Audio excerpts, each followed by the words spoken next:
Welcome back to the last in the series of Car Crazy Rio. Now, I know it's sad, but have we got a show for you? Today I'm in Cheltenham checking out Amphibious cars with Mike Ryan, who designs and builds these amazing vehicles. But before all of that, why don't you have a look at what's coming up in tonight's show? I'll be driving the fabulous Palmer Audi in the last of Rio's rides, and we're off for a bit of three-wheeled fun with a Grinnall Scorpion.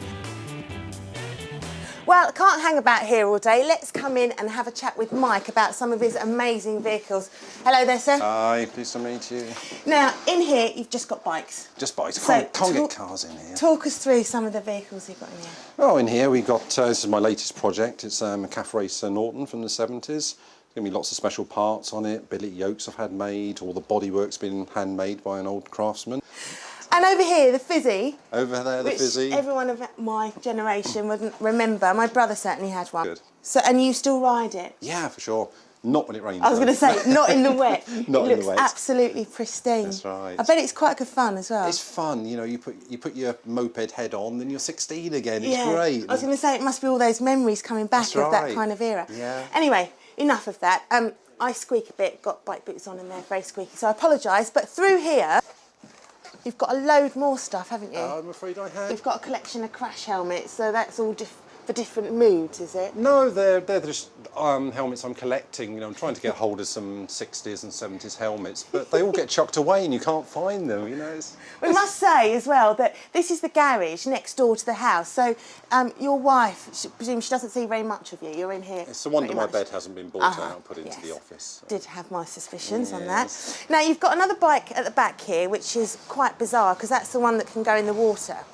Yeah. Kawasaki KDX 200, it's a cracking enduro bike, but we entered Bike Magazine's Amphibious competition, and it's about 3 years ago.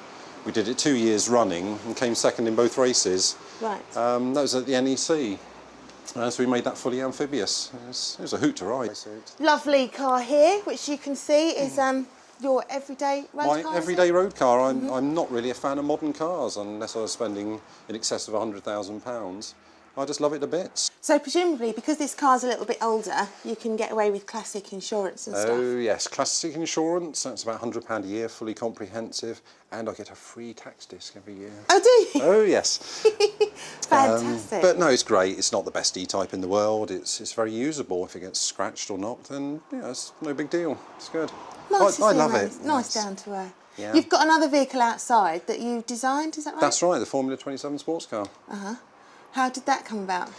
I was into the kit car scene for a while, and I thought I'd design my own car and make some money out of it. And this one outside is one a friend's built from my design, and it's probably the ultimate Formula 27. It's a bit special. Okay, over here you've got the Dalek. Oh, Derek the Dalek, yeah. What's the story? Another little project that's getting there slowly. Most of it's original. The upper half is original TV as opposed to movie Dalek. The bottom bit was remade from one of the original moulds by a friend of mine who does special effects for television companies. So I managed to get all the bits and pieces together. You've got some friends in high places then, haven't you? I know the right people who do the right things, so we can get things done when I need to get them done. And you can climb inside as well? Yeah, there'll be a proper mechanism in there for driving it, and it will have the Dalek speech box put on. It'll be a laugh. Is there a height limitation? I mean, no, you just sit down in it. Oh, do you? Yeah, put a seat in there. It's not in there yet, but we'll get a seat. How bizarre. Yeah, it's great. Well, you've certainly got some interesting hobbies. Yes. But we're going to come back later and have another chat because he's got an even more interesting business. But before all of that, why don't you have a look at the last in Rio's rides?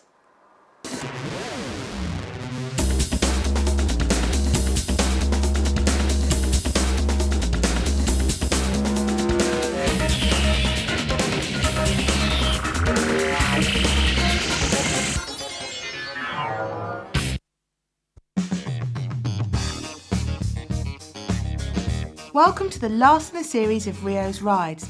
As they say, save the best till last. So today, I take a close look at the very individual and unique Palmer Audi.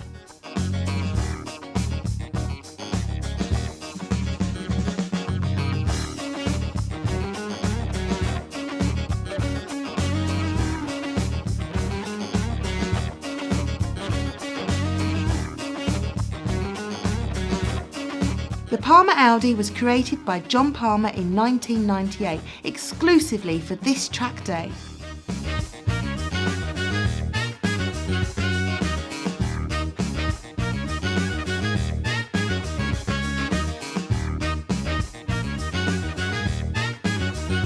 the weight of the car measuring only 500 kilograms, the 300 brake horsepower provided by the engine would give the impression of an equivalent 750 brake horsepower in a typical road car.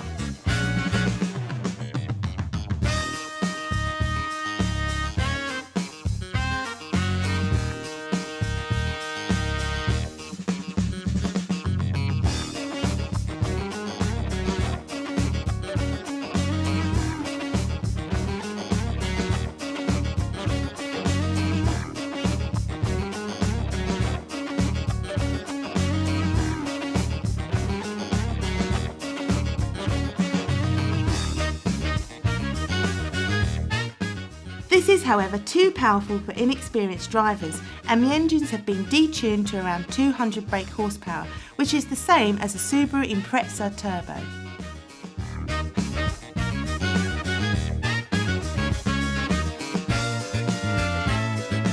The gears were very hard to get to grips with. Changing up wasn't much of a problem, but changing down has proved to be quite difficult.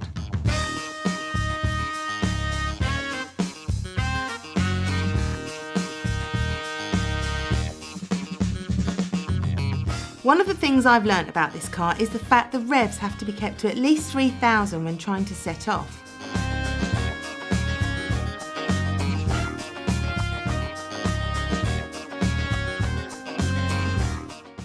To find out more about the Palmer Audi or any of the other vehicles featured in this series, log on to our website.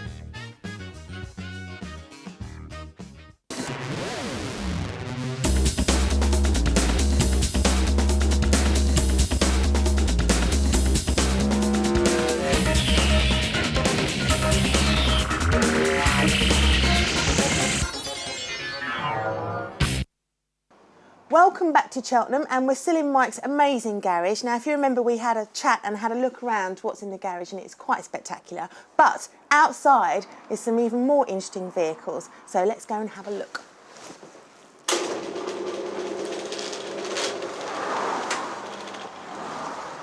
Right then, Mike, here's your amazing vehicle.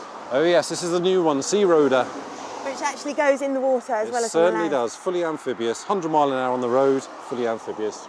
Right, we obviously need to have a bigger chat about this, but it's a little bit noisy because we're right on a road, so why don't we take it somewhere a bit quieter? Let's go and do it. Super.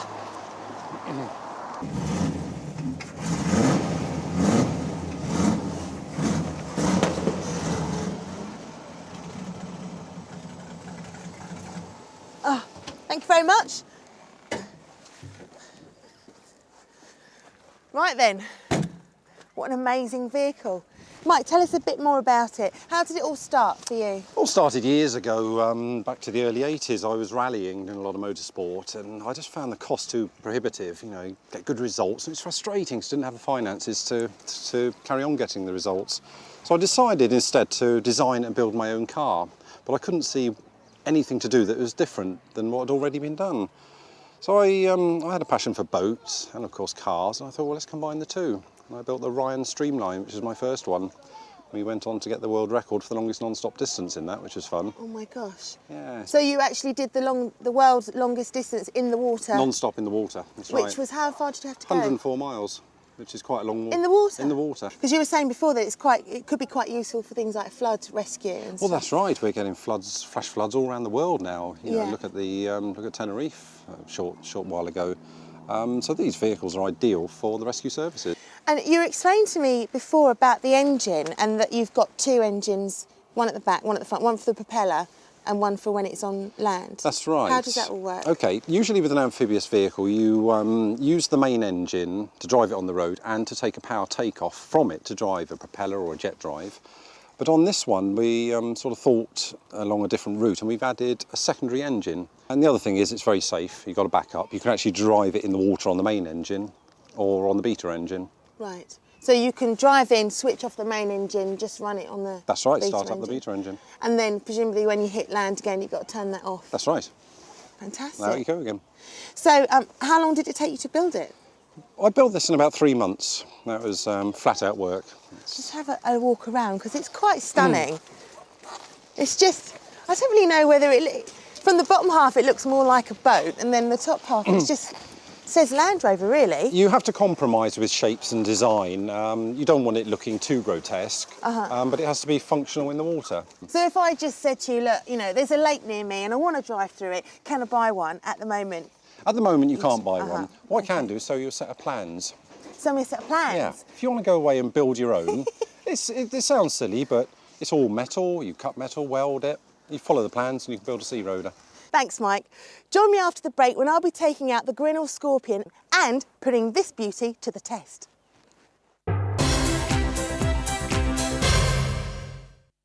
Welcome back to Car Crazy Rio. Still to come, there's the Grinnell car. But first, the part I've been waiting for, a chance to get out in a car that floats.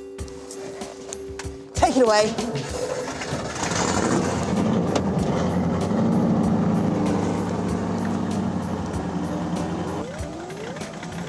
Whoa!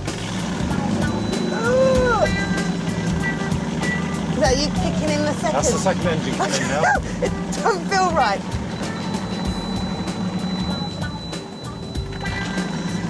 So you turn off the first engine? You can turn it straight off, that's off now. And you've only got the one at the back. We're just running on the meter now. It does seem really strange to be, because I don't know, because you're lower to the water, aren't you? That's right. Than in a boat, perhaps. Yeah. Yeah, it's fun.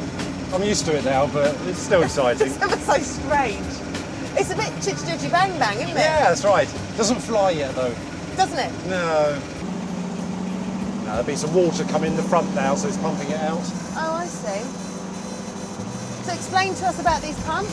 Okay, we basically got 4 bilge pumps on the vehicle. So any water that comes in, like we went in a little bit fast then, some water came through the grill. So the pump's just pumping it out now. So in a second that should go off. That's completely automatic, so you don't have to do anything manually about Yeah, that. they're marine switches. They're quite clever. They're like little float switches. So any water comes in, the floats go up, turn the pumps on, and as the water level comes down, it should go off. It should go off. Should go off in a minute. Can you use any vehicle to make an amphibious vehicle? You know, does it have to be 4x4 or can you use... No, I don't think so. But obviously a 4x4 is the ultimate, because a lot of slipways are very steep, they're muddy, they're slippery.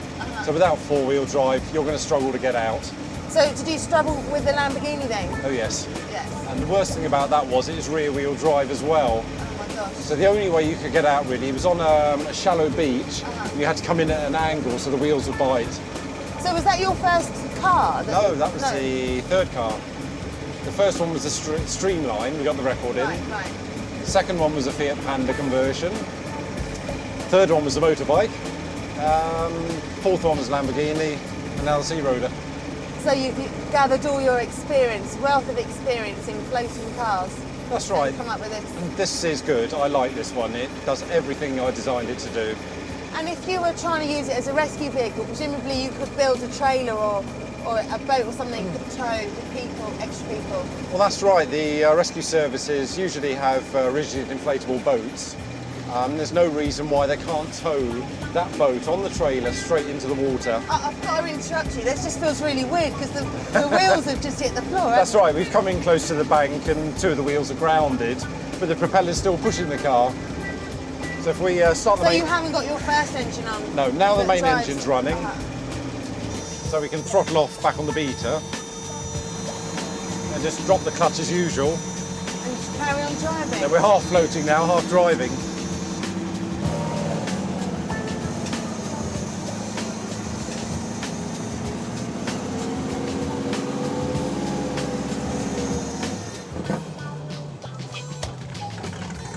Well, that was very strange to say the least, quite good fun. But Mike's very kindly said that I can drive this vehicle myself in the lake. So while I go and get some instruction, why don't you have a look at this?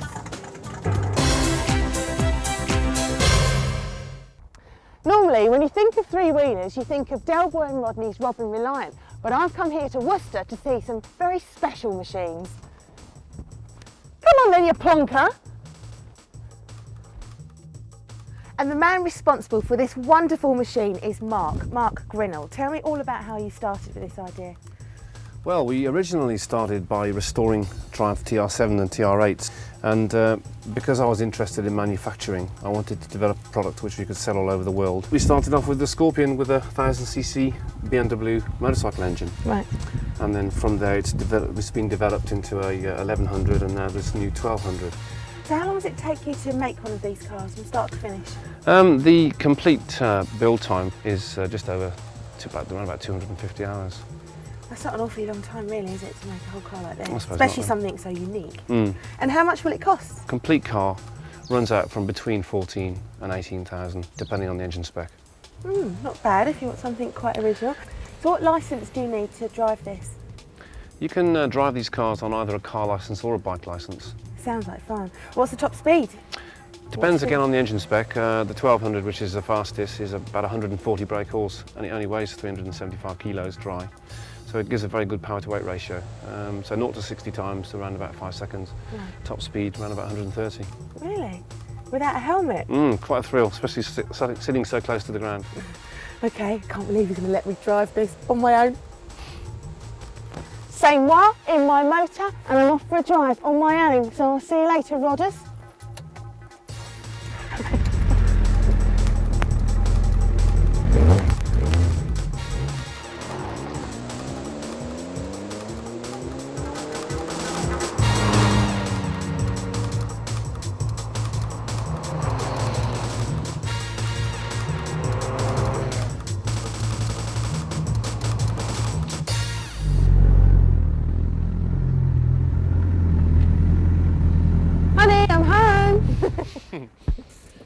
How'd it go? Brilliant. Absolutely loved it. Good. There were a couple of little points though. I didn't feel comfortable really ragging it or like I wanted to because I wasn't sure whether the fact that it's got one wheel at the back was going to make much difference to the slipping and stuff. So I didn't feel comfortable really pushing it. But perhaps if I had a bit more experience, do you think then? Well, the roads are quite slippery in places anyway, and putting all the power through a single back wheel, you've got to be a bit careful, rather like when you ride a bike.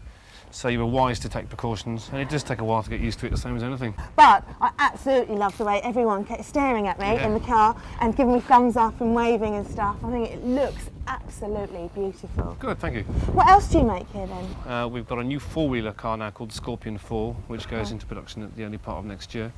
That's a similar looking machine, but with four wheels and a 2-litre engine, turbocharged, delivering about up to 300 brake horsepower. And then we've got the next model for you to try, which is our Trike. Hey, now this looks stunning. Tell me about this then. Well, we decided to do a Trike because we've got a lot of people at shows saying, oh, like the Scorpion, but we prefer a single wheel at the front. It's a bolt-on kit, so you can unbolt it in theory. So if you like, it's a reversible conversion. Oh, really? You can change it then? Yeah. So, as you know, I ride a bike, so can I have a go on that? Yeah, sure. It's a completely different machine to ride than a bike. So I've been on a bike with a sidecar and I've been on a quad bike before. It's similar to that kind of thing. It's just the same. You steer it round the corners rather than lean it and go around the corners. And obviously when you stop, you don't have to put your feet down. That's right. Which I kept doing when I was on the sidecar. And do you have to wear a crash helmet? No, you don't have to wear a crash helmet currently. And you can also drive this bike or ride this Trike on a car licence as well as a bike licence. So you don't necessarily need to be a biker? That's right. Oh, okay. Well, I'm going to have a go then. Okay.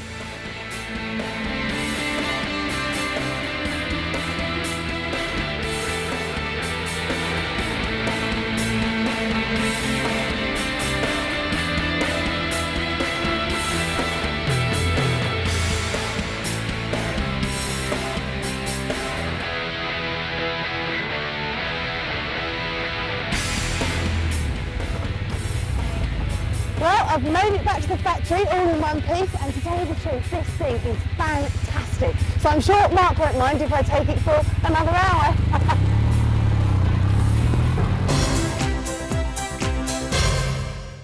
So can you tell me how fast can you expect this to go top speed once it's in the water? I don't really know. It's very hard to measure. Displacement vessels, ones that don't plane on top like a speedboat, usually only do about 6 miles an hour anyway. So I guess it's somewhere around that figure. Okay, and on the land, on the dry land? On the land, well, I guess it's good for over 100 miles an hour. Really? Yeah. So 6 miles an hour, that sounds like quite a safe speed, so you'd trust me to drive it, wouldn't you? You want to have a go, do you? Yes, please. Go on then. Yes! Come on! Right, here we go. Dick Van Dyke's got nothing on me. Chutty chutty bang bang. Dick Van who? Yeah, exactly. Oh, she's so elegant. And she just... Okay. Right, first hurdle over. I'm in. Okay. I meant to do that. All right, simple. In you go. Adios!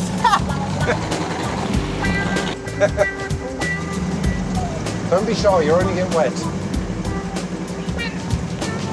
Yeah, turn that off. Turn that on. Lift up. Push the hand lever forward. Oh, I'm using That's it. my foot. Leave the steering wheel. Oh, because I don't... Use the rudder control. Oh, how do you... Oh, So you leave the throttle. all right, okay. Which way's that? Left. There's that way. I got the hang of it now.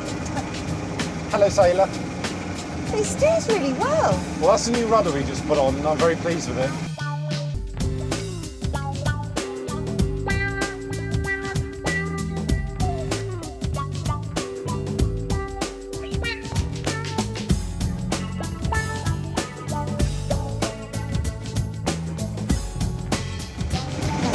I'm going to attempt to go up the bank. Start the main engine now.